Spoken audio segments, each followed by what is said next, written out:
Hey everybody, Mr. Gajewski here, and today we're going to talk about solving equations by multiplying or dividing. So we have about 6 examples here. We're going to go ahead and solve each of these one-step equations. I'm going to start here in the top left.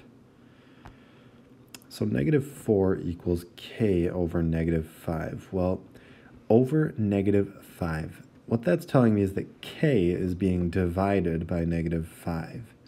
In order to solve equations, we need to use inverse operations. So what's the opposite of division? Well, the opposite of division is multiplication. And we're going to multiply by whatever we are dividing with. So we're going to go ahead and we're going to multiply both sides of this equation by negative 5.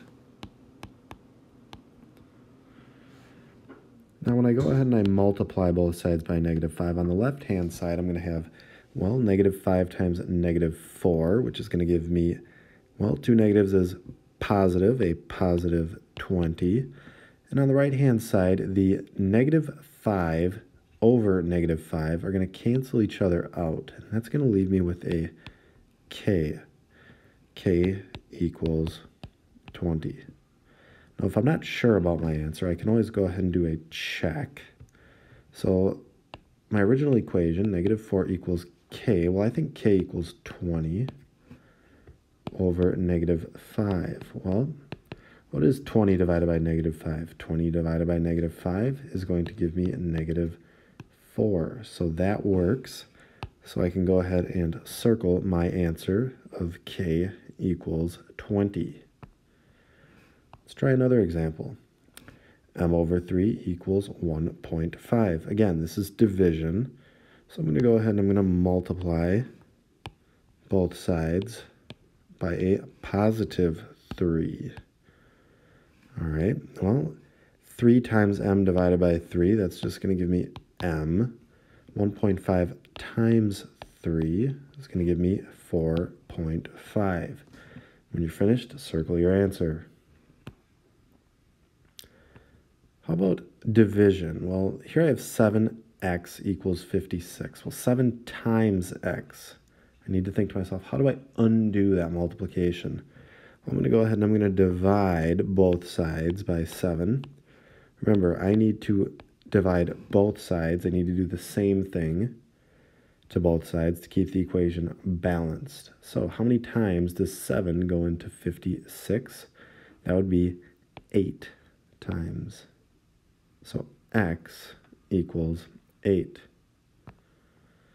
Let's do another similar example. 13 equals negative 2w. Well, I'm going to go ahead and I'm going to divide by whatever is being multiplied by my variable. In this case, it's negative 2. So let's divide by negative 2. And on the right-hand side, the negative 2's cancel out. And on the left-hand side, 13 divided by negative 2. Well, 13 divided by negative 2 is 6.5, but because I have a positive divided by a negative, I get negative 6.5 equals w. Now, what if I get a fraction? Well, 5/9 v equals 35. What this is really telling me is I have 5/9 multiplied by v.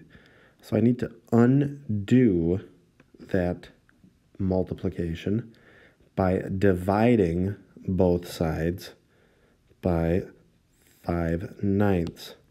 So I'm going to go ahead and I'm going to write that underneath. We're dividing by 5/9. Well, what do we know about dividing a fraction? All right, well, dividing a fraction is the same as multiplying by the reciprocal. So this is 35. How do I write 35 as a fraction? Well, 35 over 1 divided by 5/9.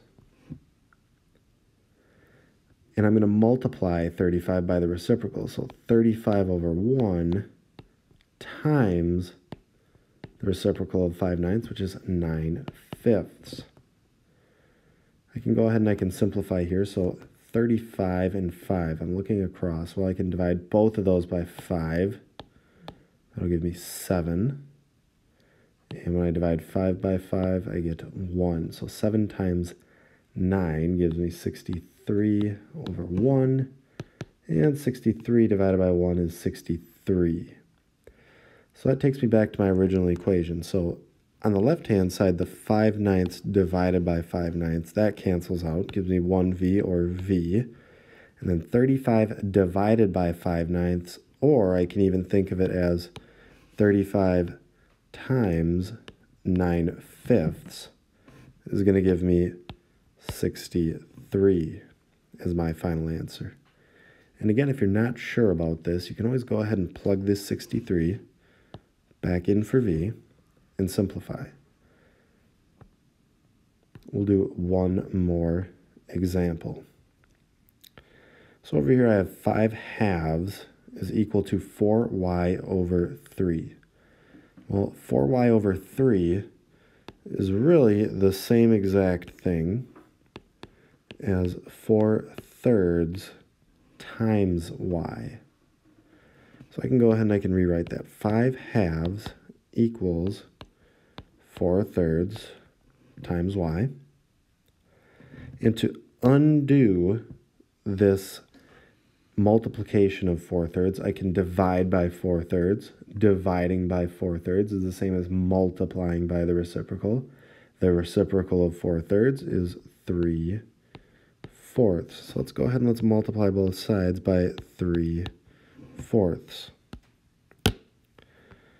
And what am I going to get when I multiply by 3/4? Well, let's multiply the numerators. 3 times 5 gives me 15. 4 times 2 gives me 8. And on the right-hand side, well, 4 times 3 would give me 12. 3 times 4 gives me 12. 12 over 12 is 1. 1y is the same as y. And I can leave my answer as an improper fraction. I could also write it as a mixed number. Well, how many times does 8 go into 15? 1 time. What's my remainder? 7/8 equals y. Either answer is acceptable. You could also use a calculator and get a decimal.